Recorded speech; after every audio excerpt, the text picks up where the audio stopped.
Ang pamilya ay isang regalo na nagtatagal habang buhay. Hindi natutumbasan ng pera ang kasiyahang hatid ng isang sama-samang pamilya.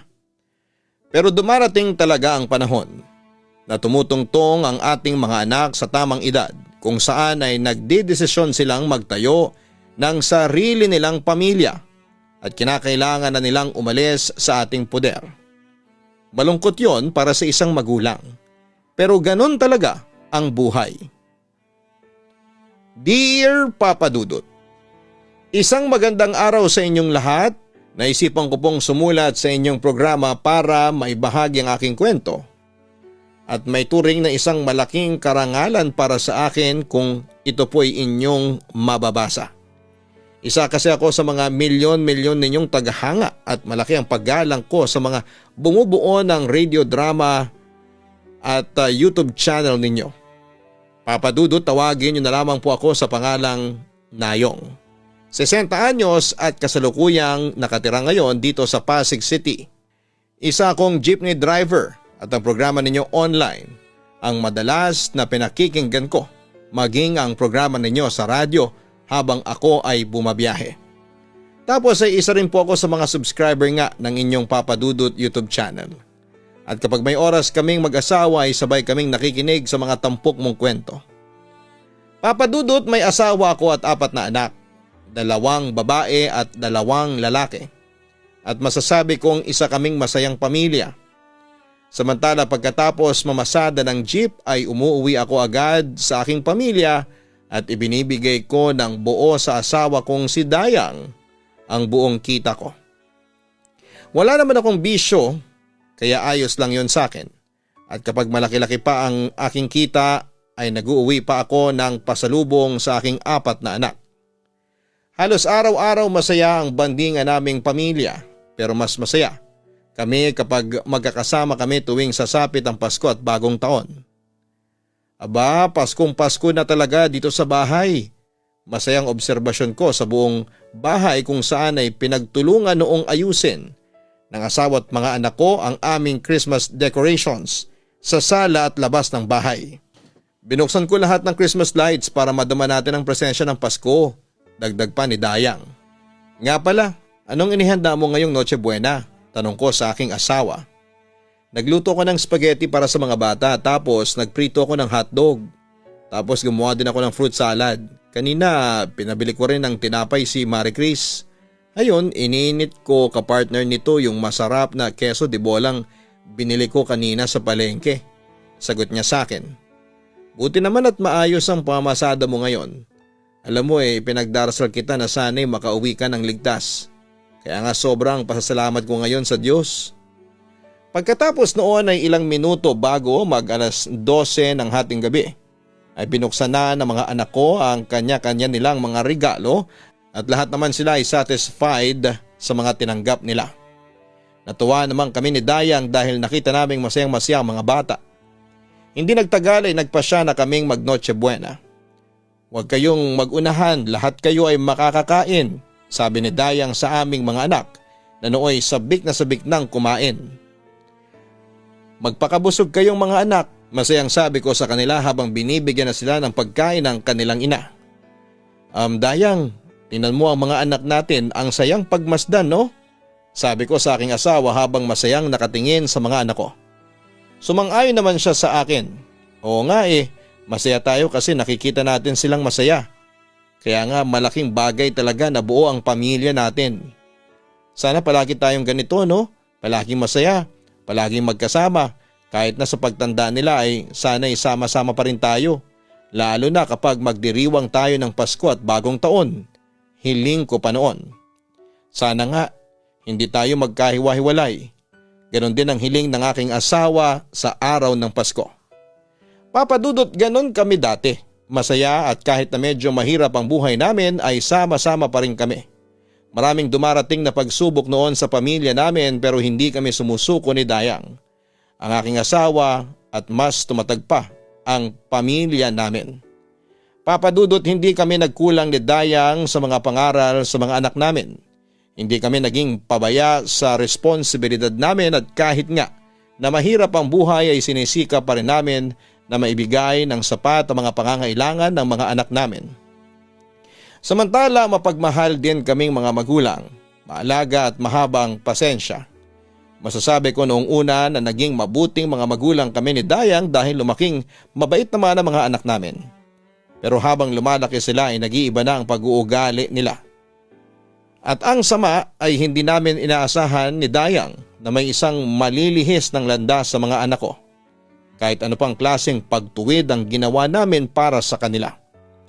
Isang gabi pag uwi ko sa bahay ay sobra akong nanibago sa nakabibinging katahimikan na nagmumula sa aking pamilya. Mga anak, teka, bakit bang tatahimik ninyo ngayon ha? Tanong ko sa kanila. Sa puntong yon ay ang asawa ko nang nagsalita.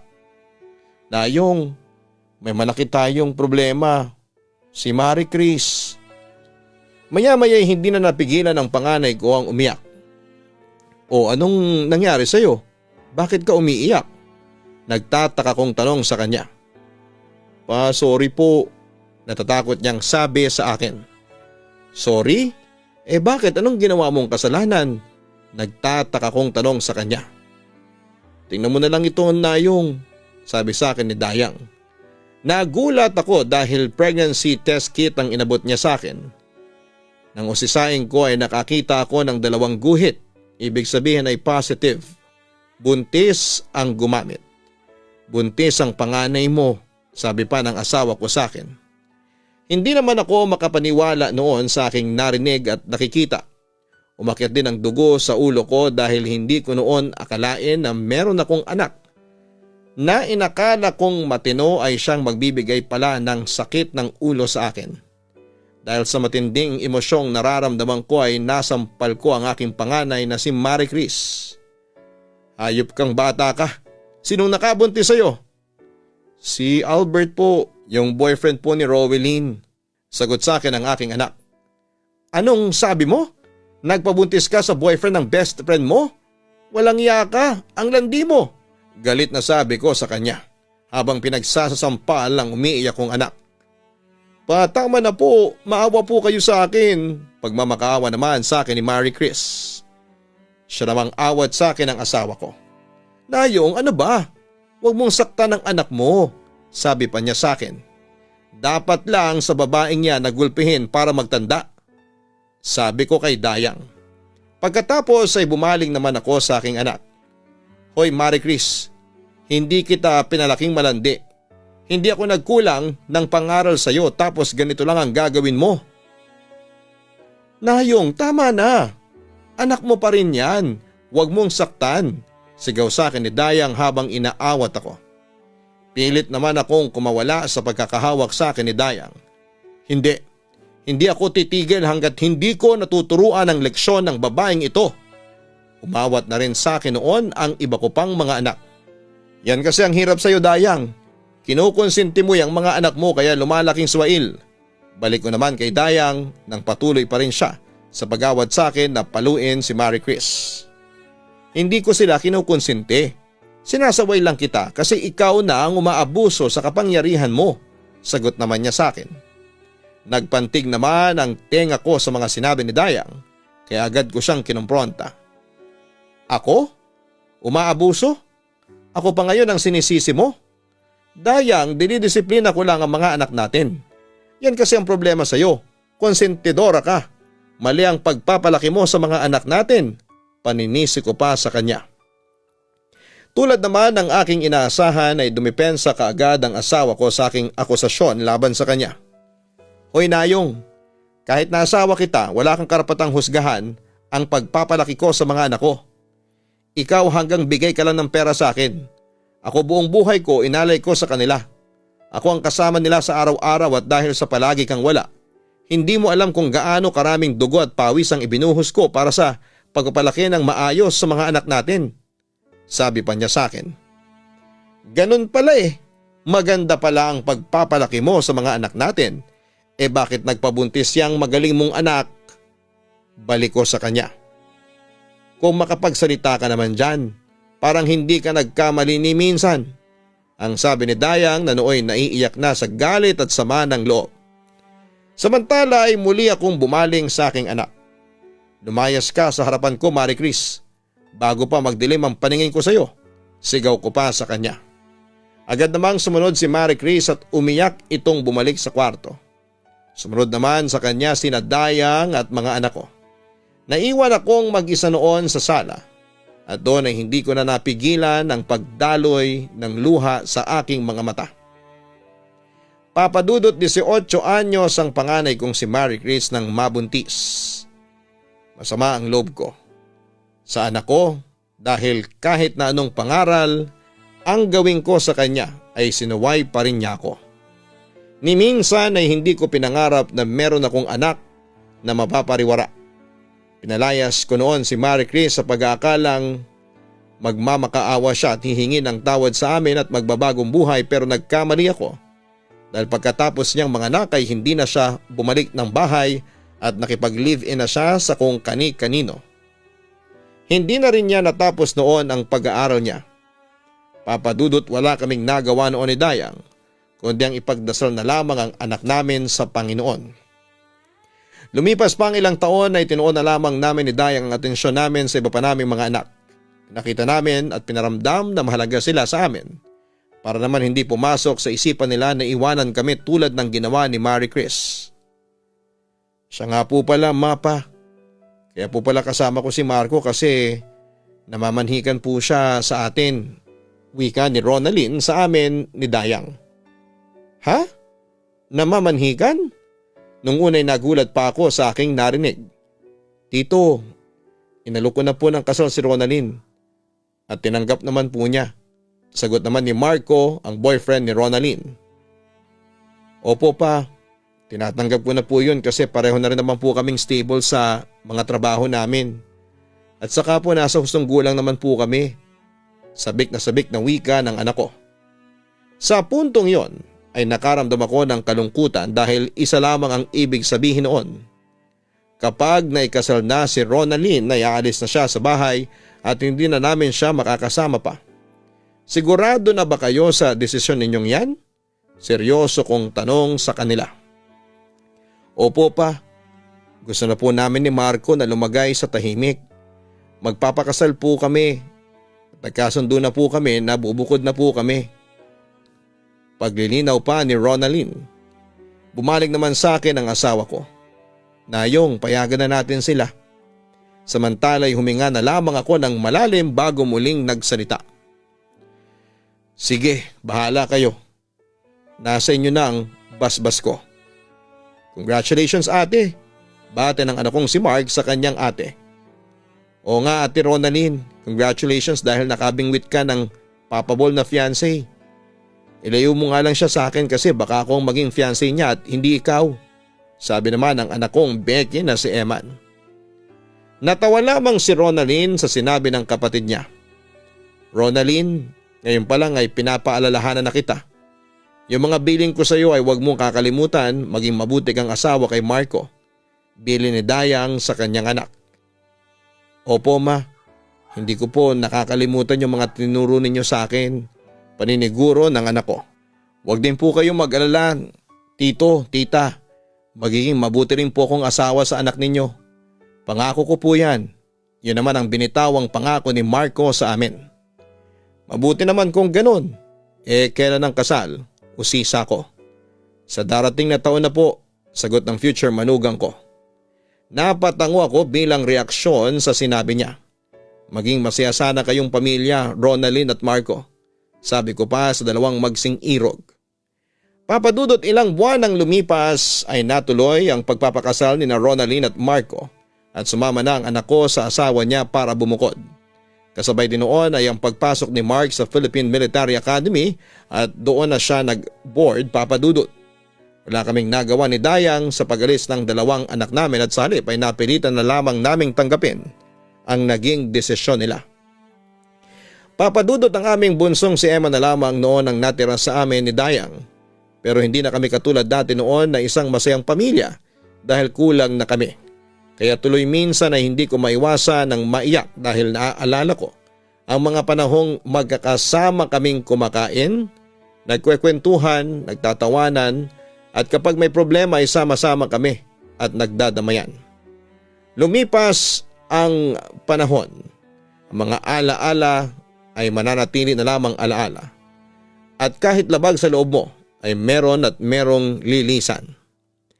Samantala lumipas ang maraming taon, nagkaroon ng sari-sariling buhay ang mga anak naming sina Marie Chris, Ronalyn at Mark. Ang tanging natira na lamang sa amin noon ni Dayang ang bunso naming anak na si Eman.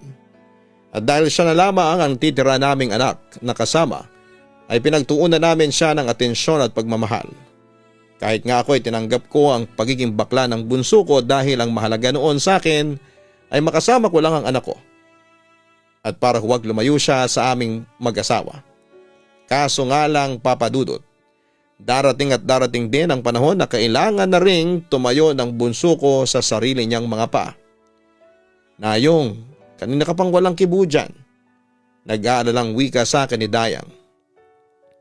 Hindi ko maiwasan na malungkot. Namimiss ko kasi ang mga anak natin.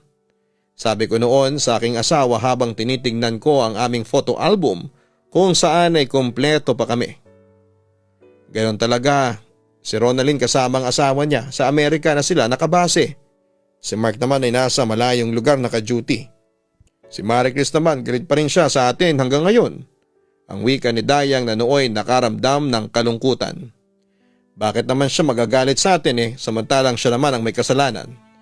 Reaksyon ko sa huling sinabi ng asawa ko tungkol sa aming panganay. Huminga lamang ng malalim si Dayang. Ipagdasal na lang natin ang mga anak natin. Na yung sana'y masaya sila ngayon. Mamayang kaunti ay nagsalo na kami ng hapunan ni Dayang. Kasama namin ang natitira naming anak na kasama namin si Eman. Anyway, may good news po pala ako sa inyo. Panimula ng aming bunso na halatang masayang masaya noon. Naaprobahan na po yung application ko papuntang Italy. Pasok po sa banga ang beauty ko bilang fashion designer. Natuwa naman si Dayang sa narinig. Talaga anak? Opo ma. Kaya nga po ang saya-saya ko Sabik na wika naman ni Eman. Kung gano'n aalis ka na. Iiwan mo na kami ng nanay mo. Malungkot kong tanong sa aking anak. Papsi, sandali lang naman po ito. Sagot sa akin ang bunso ko. Ilang taon niyang sinasabi mong sandali? 2, 3, 4 o 5 taon? Usisa ko pa sa kanya. 3 years po yung kontrata ko, tugon niya. Sa puntong yon ay hindi ko na napigilan ang aking emosyon. Tingnan mo na. Iiwan mo rin kami ng nanay mo katulad ka rin ng mga kapatid mo na iniwanan kami. Paps, hindi ko naman po kayo totally iiwanan. Magtatrabaho lang po ako sa Italy. Alam niyo naman po ang kailangan ko po ng trabaho. Para makatulong naman po ako sa inyo, Mamsi, Papsi. Gagawin ko po ito para din sa atin. Pangako naman sa akin ni Eman. Pero anak, mamimiss ka namin ng mama mo. Naiiyak kong sabi sa kanya. Sa puntong yon ay nakbayan ako ng aking anak at inalo. Papsi, wag na po kayong umiyak. Wag po kayong mag-alala. At hindi po ako mawawala ng komunikasyon sa inyo. Palagi po akong tatawag, mag-i-email, magte-text, pati mag-video call ay gagawin ko na po yan para hindi kayo malungkot. Paninigurado naman sa akin ang anak ko. Kasi malayo ang Italy. Siguradong mag-aalala kami sa iyo pag-aalala ko. Mag-iingat naman po ako doon at saka don't worry. Safe po yung pupuntahan ko. At saka pag uwi ko pasasalubungan ko po kayo ng branded na mga damit. Maraming shopping center sa Milan. Pero higit sa lahat mag-uwi po ako sa inyo ng limpak-limpak na euro. Yun naman ang pangako sa akin ng aking bunso. Hindi ko kailangan ng pasalubong. Ang importante lang naman sa akin ay umuwi ka ng ligtas. Paalala ko pa sa kanya. Hindi balit ipagdasal ka namin palagi sa Diyos na sana iligtas ka niya sa anumang kapahamakan. Sabi naman ni Dayang kay Eman. Pagkatapos noon ay naghapunan na kami at unti-unting nabago ang usapan. Pero naroroon pa rin ang lungkot sa aking puso. Papa Dudut, hindi nagtagal ay umalis din ang bunso namin para magtrabaho sa ibang bansa. Wala rin kaming nagawa ni Dayang at sa halip ay inintindi na lamang namin ang aming anak. May sarili din kasi itong buhay. Inisip na lamang namin ng asawa ko na tapos na ang obligasyon namin sa mga anak namin kaya kinakailangan na nilang lumisan. Pero Papa Dudut, hindi pa rin namin maiwasan na maiyak ng asawa ko dahil sa sobrang pangungulila sa mga anak namin. O maaring may komunikasyon sila sa amin pero hindi sapat yon dahil wala naman sila sa tabi namin. Kaya nga kapag sumasapit ang mahalagang araw tulad ng birthday o Pasko ay hindi ko maiwasang umiyak. Nami-miss ko sila. Ano na kaya ang ginagawa nila ngayon? Tanong ko sa aking sarili habang napapaisip kung ano nga ba ang ginagawa ng mga anak ko sa oras na yon. Sana masaya sila ngayon, ang wika ni Dayang sa akin. Pagkatapos ay inakbayan niya ako at nilambing. Natapos din yung obligasyon natin sa mga anak natin, no? Umiling naman si Dayang sa sinabi ko. Ang totoo niyan hanggat nabubuhay tayo may obligasyon pa rin tayo sa mga anak natin. Yun nga lang, hindi na katulad nung dati. Bakit ganun, no? Pagkatapos mong mahalin at alagaan ang mga anak mo iiwan ka rin sa pagtanda nila. Na tayo lang dalawa ang matitira sa huli? Tanong ko. Wala naman akong sama ng loob sa mga anak ko. Pero minsan, hindi ko maiwasan ang mag-isip kung bakit walang forever. Ganon talaga ang buhay, kailangan din ang mga anak natin na tumayo sa sarili nilang mga paa. Kailangan din nilang magtayo ng sarili nilang pamilya. Basta ang mahalaga ay nagampanan natin ang maayos ang mga tungkulin natin bilang mga magulang na nadala natin sila sa tamang direksyon. Kaya kung sakaling dumating ang panahon na makaharap natin ng Diyos ay wala tayong pagsisisihan at panghihinayanganan. Paliwanag naman ni Dayang sa akin. Sa palagay mo ba ay naging mabuti tayong mga magulang? Oo naman, sagot ni Dayang sa tanong ko. Kung naging mabuti tayong mga magulang, bakit si Marie Chris naligaw pa ng landas? Sumagot naman kaagad si Dayang. Hindi tayo nagkulang ng mga pangaral kay Marie Chris. Ginawa natin ang lahat para madala natin siya sa tamang landas. Pero siya mismo ang umayaw. Hindi na natin kasalanan yon kasi siya na ang pumili ng landas niya. Ang obligasyon na lang natin sa kanya kung sakaling hingin niya ulit, ang tulong natin tulungan pa rin natin siya.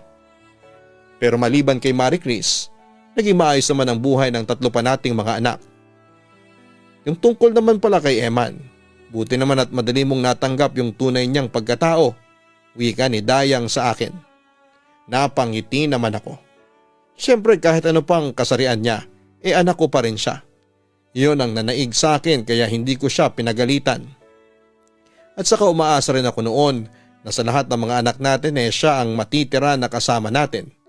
Kaso iniwan din tayo ni Eman. Alam mo kung tutuusin, hindi naman talaga tayo totally iniwan ng mga anak natin. Hindi lang natin sila nakakasama ng matagal pero alam ko na hindi nila tayo magagawang pabayaan. Alam kong mahal pa rin nila tayo. Paliwanag ni Dayang sa akin. Kaya ikaw Nayong, huwag ka nang magtampo sa mga anak mo ha. Tumango naman ako bilang sagot sa kanya. Pagkatapos ay naglambingan na kami. Biruin mo Nayong, 27 taon na tayong magkasama. Mabilis talaga ang takbo ng panahon. Hindi natin namamalayan na tumatanda na pala tayo. Pero alam mo Dayang, nagpapasalamat ako sa Diyos. Kasi hanggang ngayon magkasama pa rin tayo at nagmamahalan. Sagot ko naman sa kanya. Sana marami pa tayong mga taon ng pagsasama, no? Hinawakan naman ni Dayang ang aking mga kamay bago siya sumagot. Sana nga, mahal ko. Papa Dudut, sa pagkakataong iyon ay unti-unti na rin naming natanggap ang katotohanan ng buhay. Na hindi na maibabalik pa ang masayang nakaraan sa aming pamilya. Sinikap na lamang namin na maging masaya ni Dayang kahit na wala ang mga anak namin. Pinahalagahan namin ang bawat segundo na magkasama kami dahil alam naming dalawa na hindi na permanente yon. Samantala ay hindi rin naman tuluyang nawala sa amin ang mga anak namin dahil kapag birthday, Pasko, bagong taon ay sinasamahan naman kami ng mga anak ko kasama ang kanilang pamilya. Pero higit na nagpasaya sa amin ay ang pagbabalik ni Marie Chris. Pa, sorry po. Sorry po kung naging pasaway po akong anak. Natatandaan kong sabi sa akin ni Marie Chris nang muli siyang dumalaw sa bahay kasama ng kanyang mga anak. Napatawad na kita, Marie Chris, sabi ko sa aking panganay bago ko siya hagkan. Kumusta ka na? Agad naman siyang sumagot sa akin ng may pangungulila. Heto po, namimiss ko po kayo. Alam mo anak, matagal kong pinagdarasal sa Diyos ito na sana'y mabuo ulit ang pamilya natin. At heto nga, isang magandang regalo tong ibinigay ninyo sa akin. Ang sabi ko naman sa aking anak. Pa, nagsisisi na po ako sa mga pagkakamaling nagawa ko sa inyo at sa buhay ko. Kaya heto po, sinisikap ko na pong magbagong buhay.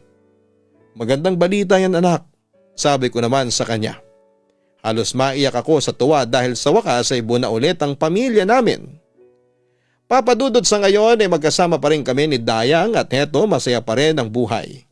Namamasada pa rin ako ng jeep hanggang ngayon. Suportado na rin kami ng mga anak namin lalo na si Emma na madalas ay magpadala ng pera sa aming kada buwan. Samantala hinayaan na namin ni Dayang na mamuhay ang mga anak namin sa piling ng mga taong kabiyak nila sa buhay. Gayunpaman ay hindi sila nakakalimot na dumalaw kapag sumasapit ang mga mahalagang araw tulad ng birthday, Pasko at bagong taon. Papadudot, alam kong marami ang nakaka-relate sa buhay namin ni Dayang. Sana'y magsilbing aral at inspirasyon po ito sa nakararami. Hanggang dito na lamang ang sulat ko at umaasa kami ng asawa ko na mababasa nyo ito. Muli maraming salamat at isang pinagpalang gabi sa inyong lahat. Lubos na gumagalang, Nayong. Maraming salamat Nayong sa pagbabahagi mo ng iyong totoong kwento sa Papa Dudut Stories. Nakakatuwang mabasa at marinig mula sa iyo na maayos na ang iyong pamilya, lalo na't nagkaayos na kayo ng panganay mong si Marie Chris. Para maging masaya at lalong long-lasting ang inyong pamilya, dapat may pagmamahalan, may respeto at higit sa lahat ay tiwala tayo sa isa't isa. Mawala man ang isa dyan ay magkakaroon ng kaguluhan at hindi pagkakaunawaan sa loob ng pamilya. Kaya dapat ay pahalagahan natin ang bawat isa. Magtulungan kung may problema. Akayin ang sinumang nalulugmok o naniligaw ng landas. Magdamayan kung may malungkot sa pamilya at higit sa lahat ay matutong gumalang tayo sa bawat isa. Lalo na sa ating mga magulang. Samantala kahit na may sarili na tayong pamilya ay huwag pa rin tayo makalimot sa ating nakagisnang pamilya. Huwag nating iwanan o pabayaan ang ating mga magulang. Makipagbanding tayo sa ating mga kapatid kung may oras ka pa. Masarap din kasing balikan yung mga panahong sama-sama kayo sa isang bahay at nagmamahalan. Huwag nating kalimutan kung saan tayo nanggaling. Dear Papa Dudut, una sa lahat ay binabati ko kayo ng isang napakagandang gabi. Tawagin niyo na lamang po ako sa pangalang Kathleen. 27 years old ngayon, may asawa at kasalukuyang nakatira dito sa Pateros. Matagal ko na pong balak na sumulat sa inyo pero ngayon ko lamang ito natapos. Dahil naging abala ako nitong mga nagdaang taon. Anyway, ang ibabahagi kong istorya sa inyo ay tungkol sa aking love life na madrama na may halong suspense sa dulo. Papadudot, ngayon pa lamang ay aaminin ko na sa inyo na hindi ako kagandahan. Plain Jane, ika nga nila. May ibang nagsasabing pangit daw ako at dahil sa hindi nga ako nabiyayaan ng kagandahang panlabas ay nawala ang confidence ko sa sarili ko. Nakaranas din ako ng mga pambubuli mula noon sa mga kaklase ko, lalo na noong college. Sa kabilang banda ay meron ako naging crush noon at tawagin na lamang po sa pangalang Wardo. Gwapo siya, matangkad, maputi, magandang pangangatawan, overall heartthrob. Pero mayabang siya at isa siya sa mga nanlalait sa akin. Pero sa kabila noon, Papa Dudut, ay mahal ko pa rin si Wardo. To the extent na parang obsessed na ako sa kanya. Oo, siya ang laman ng pantasya at panaginip ko. Makita ko lamang siya ay nakukumpleto na ang araw ko. At ako lang siguro ang taong gustong bulihin ang kanyang crush. At dahil nga sa matinding obsession ko kay Wardo, ay ipinagkalat ko noon sa mga kaibigan ko na pasekretong naliligaw siya sa akin. Hindi nagtagal ay sinabi ko pa sa mga kaibigan ko na sinagot ko na si Wardo at boyfriend ko na siya. Oo, Papa Dudut. Lahat ng yun ay puro kasinungalingan. Hanggang sa isang araw ay nalagay ako sa gulo nang dahil sa pagsasabi ko ng fake news. Siraulo kang Kathleen ka? Ang kapal na mukha mong angkinin si Wardo? Pwes, pasensya ka kasi mas maganda ako sa'yo at ako ang type ni Wardo. Hindi ikaw na mukhang bangkay. Pangiinsulto ni Yolanda sa akin. Ang napapabalitang girlfriend noon ni Wardo. Pagkatapos noon ay bigla akong sinampal niya ng malakas. Manlalaban sana ako kaso ay pinigilan ako ng tropa ni Yolanda na si Gerard. Kaya tuloy halos makalbo ako sa pagsabunod sa akin ng tinaguriang Campus Beach. Yang pangit mong yan? Nag-aambisyong magka-boyfriend ng gwapo? Sarkastikong pangiinsulto pa ni Yolanda sa akin. Halos maiyak na ako sa sobrang pangaaping dinadanas ko sa kamay ni Yolanda. Sampal sa bunot at suntok ang inabot ko sa kanya. Hindi naman ako makapaglaban dahil malakas ang pagkakahawak sa akin ni Gerard. Buti na lamang at dumating si Wardo para pigilan sina Yolanda at Gerard. Yolanda, tama na yan, sigaw ni Wardo sa babae. Pagkatapos ay bumaling ito sa lalaking humahawak sa akin. Bitawan mo nga si Kathleen. Nakikisali ka pa sa away ng babae. Teka, bakit kayo nag-aaway ha? Agad namang nagpaliwanag noon si Yolanda. Heto kasing si Kathleen, nagsimula ng away. Biruin mo ang lakas niyang angkinin ka bilang boyfriend niya, samantalang ako ang mahal mo? Kung magsumbong ito kay Wardo ay parang batang inagawan ng lobo. Sinungaling ka, Yolanda. Ikaw ang nagsimula ng gulo, pangit. Napipikong sabi ko sa babaeng yon.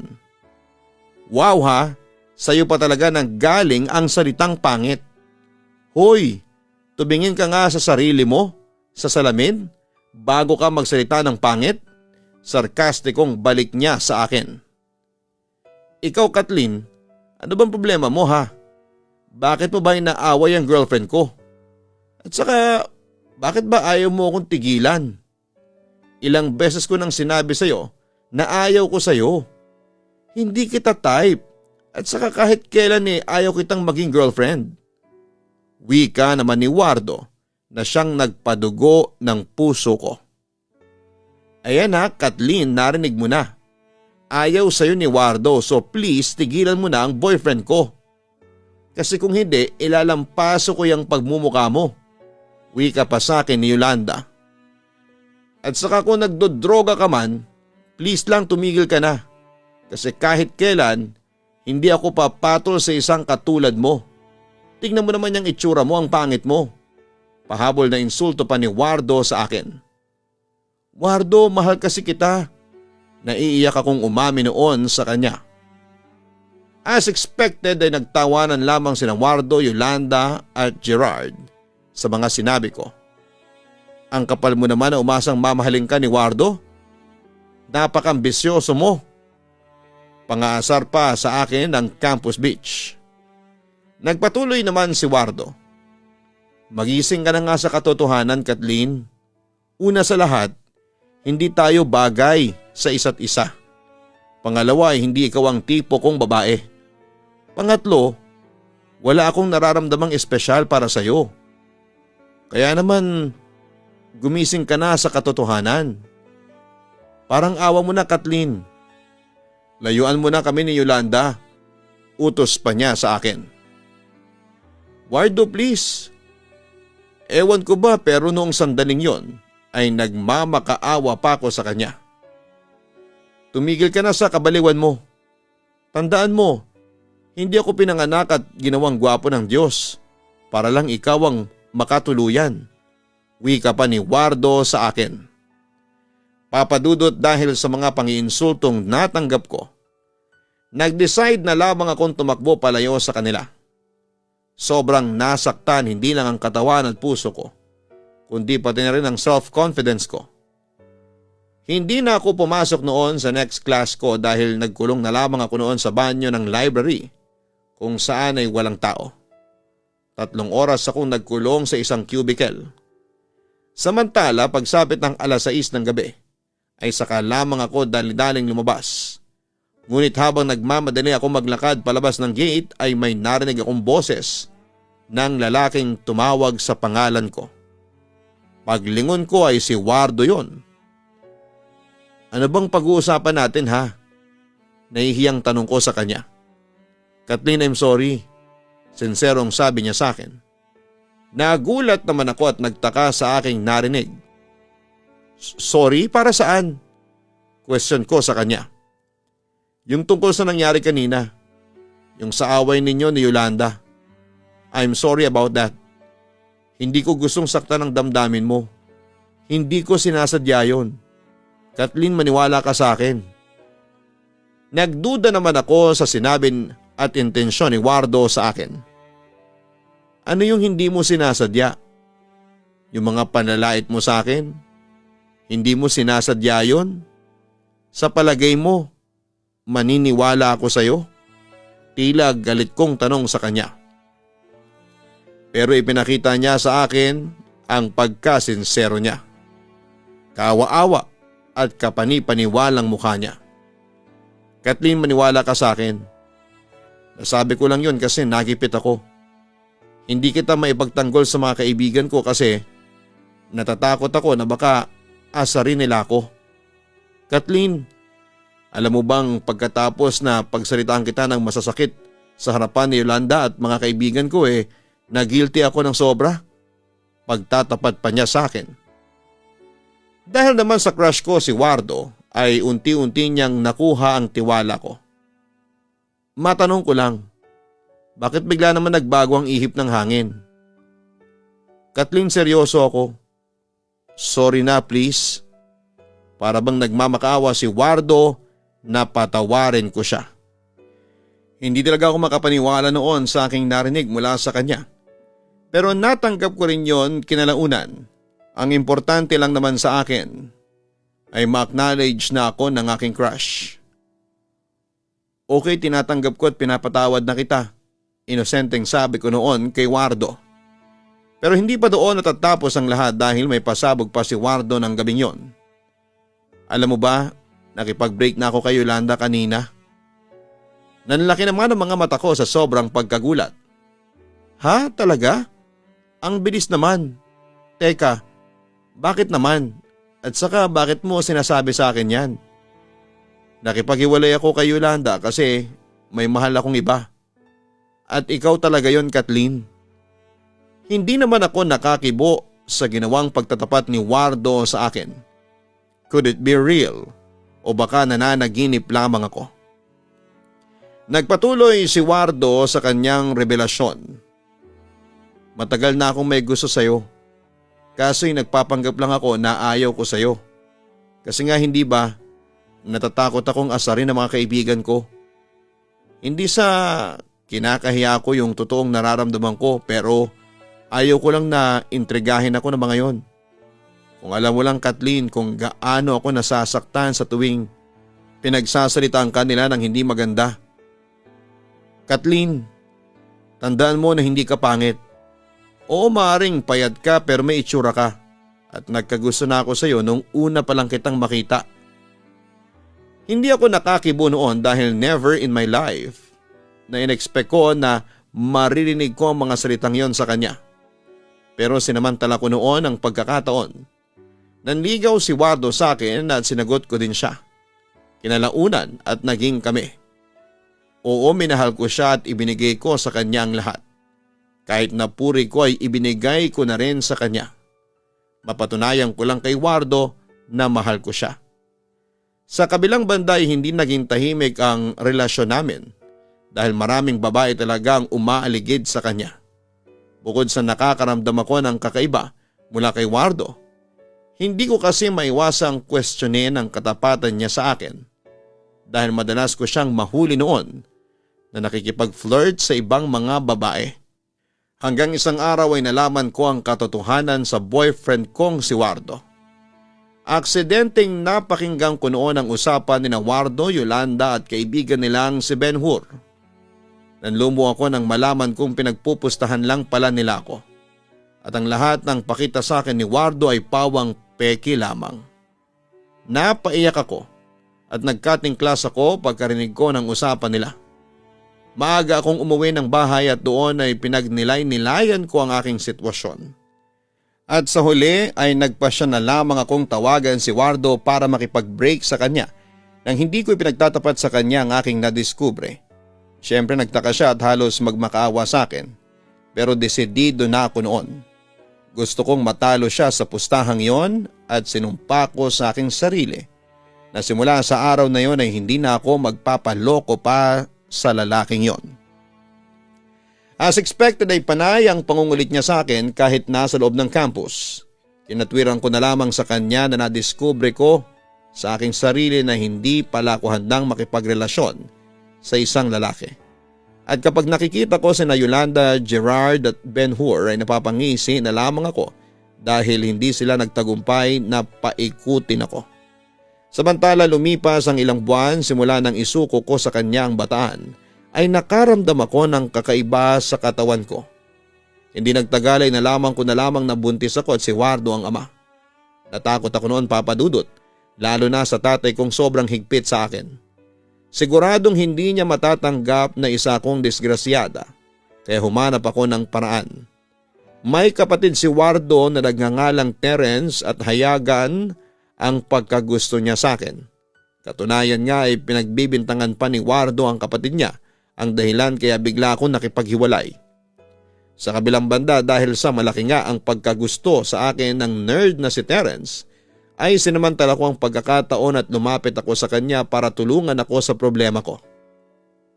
Terence, buntis ako. Nabuntis ako ni Wardo. Pag-amin ko kay Terence. As expected ay nagulat si Terence pero agad siyang nagpakita ng concern sa akin. Pananagutan ka ba ng kapatid ko? Hiwalay na kami ni Wardo at ayaw ko nang istorbuhin pa siya dahil sigurado naman ako na hindi niya ako pananagutan. Malungkot kong sabi sa kanya. Talagang nagpaawa ako kay Terence para makuha ko ang kanyang simpatya. Nasabi mo na ba to sa mga magulang mo o sisa pa niya sa akin? Hindi ko pa sinasabi sa kanila ang totoo. Pero alam kong lagot ako sa kanila kapag nalaman nilang buntis ako. Sigurado kong bububugin ako ni Itay. Yun naman ang pangamba ko. Hindi ko na rin napigil ang umiyak sa harapan ni Terence. Agad naman niya akong niyakap at inalo. Ano ang plano mo? Tanong pa niya sa akin kinalaunan. Mahal mo ba ako, Terence? Seryosong tanong ko sa kanya. Kahit kailan, hindi nagbago ang nararamdaman ko para sa iyo. Kaya nga palagi kitang tinutulungan, hindi ba? Mahal pa rin kita hanggang ngayon, Kathleen. Pag-amin niya sa akin. Gusto kong malaman mo na handa akong saluhin ang responsibilidad sa iyo ni Wardo. Kung hahayaan mo lang ako, aakuin ko yung anak mo. Ako ang haharap sa mga magulang mo. Dagdag pa niya sa akin. Sigurado ka ba, Terence? Hindi ba ako magiging unfair sa iyo? Tanong ko sa kanya. Mahal kita, Kathleen. Ayaw ko nakikita kang ganyan at saka heto lang yung naisip kong paraan para makatulong sa iyo. Sabi pa ni Terence sa akin. Huwag kang mag-alala. Hindi ka iiyak sa piling ko. Gagawin ko ang lahat maging masaya ka lang. Hindi man ako kasing gwapo ni Wardo pero handa kitang mahalin ng buong tapat. Tandaan mo. Yon ang ipinangako ni Terence sa akin noong araw na yon. Papadudod si Terence ang ginawa kong panakipbutas noon. Siya rin naman ang may gusto noon. Hindi siya nagdalawang isip na akuin ang lahat ng responsibilidad sa amin ng anak ko. Minahal din naman niya ako at ipinakita niya sa akin na malaki ang respeto niya sa akin. Dahil doon, Papadudot, ay hindi nagtagal, natutunan ko ring mahalin si Terence at kinalimutan ko na si Wardo. Papadudot, unti-unti kong natutunang mahalin si Terence dahil sa kabaitan niyang taglay. Hindi man siya kasing gwapo ng kapatid niyang si Wardo, ay nasa kanya naman ang hinahanap ng isang babae. Matalino, mapagmahal, maalaga, responsable, may respeto at higit sa lahat ay may ambisyon. Sa kabilang banda ay naging masaya naman ang relasyon namin ni Terence.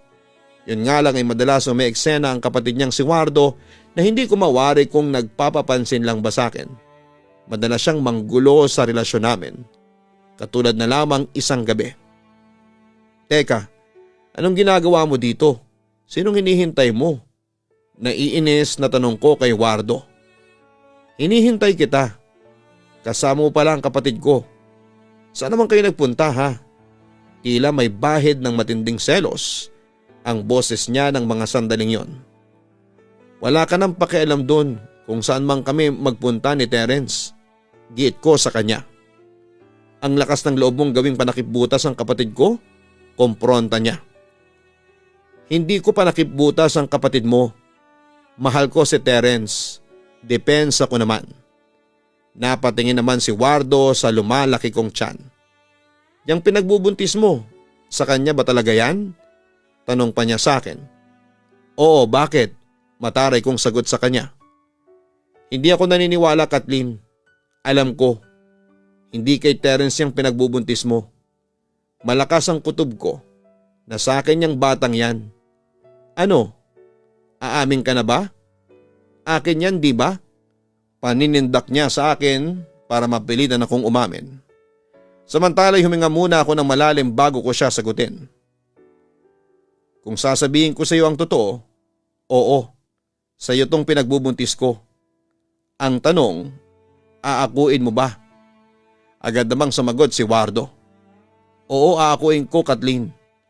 Handa akong akuin ang lahat ng responsibilidad sa iyo. Diin niya. Hindi ako naniniwala. Kilala kita, Wardo. Ikaw ang pinaka-irresponsableng lalaki na nakilala ko sa talambuhay ko. Yun ang sabi ko sa kanya dahil hindi ko makuhang maniwala pa sa kanya. Siguro nga'y maaaring niloko lang kita.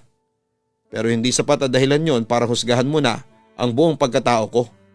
Sabi pa niya sa akin. Sapat na yon para husgahan ko ang buong pagkatao mo. Alam mo, Wardo, kahit na magkapatid kayo ni Terence, ibang-iba siya sa'yo. Siguro nga mas gwapo ka sa kanya pero sa totoo lang, mas lamang pa rin siya sa'yo. Matalino, responsable, masipag, mapagmahal. Lahat nasa kanya na. Ikaw, sagana ka lang sa forma pero wala ka namang maibuga. Pangmamaliit ko pa sa kanya. Tila nasakta naman ang ego ni Wardo sa sinabi ko. Ganyan na ba ang tingin mo sa akin? Oo. Hindi ka na magbabago pa, Wardo. Sinilang kang manluloko. Kaya mamamatay ka ring manluloko. Yun ang conclusion ko sa kanyang buong pagkatao. Sa pagkakataong yon ay lumuha na si Wardo sa harapan ko. Mahal kita, Kathleen. Mahal mo ko? Ang sabi mo sa akin dati, di ba? Hindi ka papatol sa isang pangit na tulad ko? Paalala ko noon sa kanya. Oo, kinakain ko ngayon yung mga sinabi ko. Kathleen, mahal kita. Sa maniwala ka o sa hindi, wika pa niya. Umanap ka ng ibang babaeng maluloko mo. Huwag na ako. Pagkatapos noon ay sinubukan ko siyang alisan dahil nagsasayang lamang ako ng oras sa kanya. Ngunit nagbanta siya sa akin. Hindi kita titigilan. Aagawin kita kay Terence. Kahit na mag-away pa kami magkapatid, basta aagawin kita sa kanya. Papadudot, aaminin ko na may sundot pa rin sa puso ko ang pag-iyak na yon ni Wardo sa harapan ko. Nung panahong yon ay inaamin kong mahal ko pa rin siya. Pero sinikap ko pa rin labanan ang mga nararamdaman ko kasi natatakot na akong masaktan. Pinilit kong kalimutan si Wardo at ituon na lamang kay Terence ang lahat. Sa kabilang banda ay naging mabuting boyfriend naman siya sa akin. Kaya nga after several months, we decide na magpakasal na. Kaso papadudot.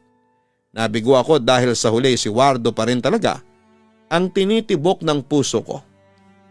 Terence, huwag muna nating ituloy ang kasal. Bigla ko na lamang sinabi kay Terence isang araw. Nataranta naman si Terence sa akin sinabi. Anong sabi mo, Kathleen? Kathleen naman, teka, bakit ba? Naguguluhan na kasi ako. Oo, mahal kita at gusto kitang mapangasawa pero hindi pa sa ngayon. Napag-isip-isip ko kasi na hindi pa ako handa na magpakasal pag-amin ko sa kanya. Kasi mahal mo pa rin si Wardo, ganun ba? Diretsa niya sa akin. Sa puntong yun ay naiyak na lamang ako. I'm sorry Terence pero tama ka. Bakit ngayon ka pa atras? Almost prepared na ang kasal natin. At saka paano na yung mga bisita natin? At saka ano na lang ang sasabihin nila sa atin? Kathleen, ilalagay mo ko sa kahihiyan. Malapit na siyang mag-hysterical ng mga oras na yon. Anong gagawin ko? Pilitin ang sarili ko. Terence, paano ko makakapagsabi ng I do sa harapan ng Diyos kung hindi pa ako sigurado sa mga nararamdaman ko? Tanong ko sa aking fiancé. Ano bang ginawa ko sa iyong masama, ha Kathleen? Bakit mo ginagawa to? I love you. I gave you everything. Binigay ko sa iyo pati buhay ko. Ginawa ko naman ang lahat para maging masaya ka lang. Kulang pa ba yun ha Kathleen? Si Wardo, ano bang binigay niya sa iyo ha? At mahal na mahal mo pa rin siya hanggang ngayon. Niloko ka lang niya hindi ba? Nilait ka lang niya? Pinagtawanan ka lang niya? Inanakan ka lang niya? Tapos sa kabila noon, mahal mo pa rin siya? Tila may hinanakit na wika ni Terence sa akin. Buo na ang desisyon ko. Iurong na muna natin ang kasal. Yon ang huli kong sinabi sa kanya na ang araw na yon. Pagkatapos kinagabihan ay tuluyan na akong nakipaghiwalay sa lalaking minsan akong minahal ng todo. Papadudot pagkatapos noon ay sinubukan kong bumalik kay Wardo. Pero hindi ako naging masaya. Ewan ko ba. Pero palagi laman ang utak ko si Terence. Sobra akong nakonsensya noon sa ginawa ko sa kanya. At aaminin ko rin naman na may puwang pa rin siya sa puso ko. Sobra akong naguluhan noon papadudot kaya pinag-isipan ko ang lahat. Hanggang sa dumating na ako sa revelation na mas nakakahigit na si Terence kesa kay Wardo sa puso ko. Kaya sa huli ay kinausap ko si Terence at humingi ako ng tawad sa kanya. Inamin ko sa kanya na nagkamali ako ng desisyon. Agad rin naman akong pinatawad ni Terence at nag-decide kami na ituloy ang kasal. Sa kabilang banday walang kaalam-alam si Wardo sa ginawa kong hakbang. Kaya isang gabi, patawarin mo ko Wardo pero itutuloy ko na ulit ang kasal namin ni Terence. Pinag-isipan ko mabuti ang nararamdaman ko sa iyong dalawa ni Terence. Mas mahal ko pa rin pala ang kapatid mo kesa sa iyo. Hindi ko gustong saktan ka pero wala akong magawa kundi ang sundin ang puso ko. Iyon ang naging pagtatapat ko sa kanya. As usual ay naging hysterical ang reaksyon ni Wardo at hindi niya matanggap ang aking naging desisyon. Pero nangako ka sa akin Kathleen. Sabi mo, handa mong iwanan si Terence para sa akin. Nangako ka na sasama ka sa akin. Nasaan ang pangako mong yun? Sa puntong yun ay nagtaas na siya ng boses. I'm sorry pero hindi ko matutupad yon. Gusto ko nang kumawala sa relasyong ito. Ayaw ko na. Pagtatapos ko. Pero hindi pumayag si Wardo at sinaktan niya ako. Nanlaman naman ako pero no match ako sa pananampal at panununtok niya sa akin. Nang gabing yon ay pinagtangkaan niya akong patayin hanggang sa nagulat na lamang ako nang pag-uundayan niya ako ng saksak sa iba't ibang parte ng aking katawan. Papadudot hindi ko akalain na magagawa yun sa akin ni Wardo. Pero sa awa naman ng Diyos ay nakaligtas ako sa ginawa niyang pananaksak sa akin. Hindi na ako nagsampa pa ng reklamo sa kanya pero hindi na kami lumapit pa ni Terence sa kanya. Samantalay sa paggaling ko ay natuloy na ang kasal namin ni Terence. At ito nga isa na kaming masayang pamilya ngayon. Si Wardo naman ay nalulong sa ipinagbabawal na gamot. Kasalukuyan siyang nasa rehab center ngayon. Papadudot ito ang aking love story, hindi ko akalain na magiging ganito ang kalalabasan ng lahat. Pero kahit na dumating ang maraming pagsubok sa akin, ay nagpapasalamat pa rin ako dahil nakilala ko ang isang tulad ni Terence. Hanggang dito na lamang ang sulat ko papadudot.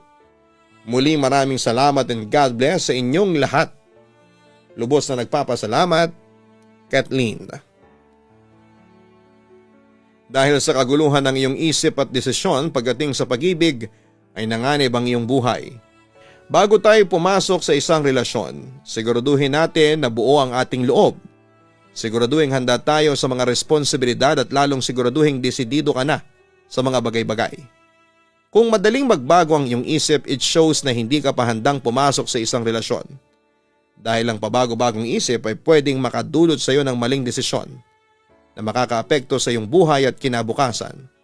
Kaya para kay Kathleen, sana naman sa puntong ito ay buo na ang iyong isipan. At panalangin namin na sana'y mas maging maganda ang iyong buhay ngayon kasama si Terence. Maraming salamat sa pagbabahagi ng iyong kwento.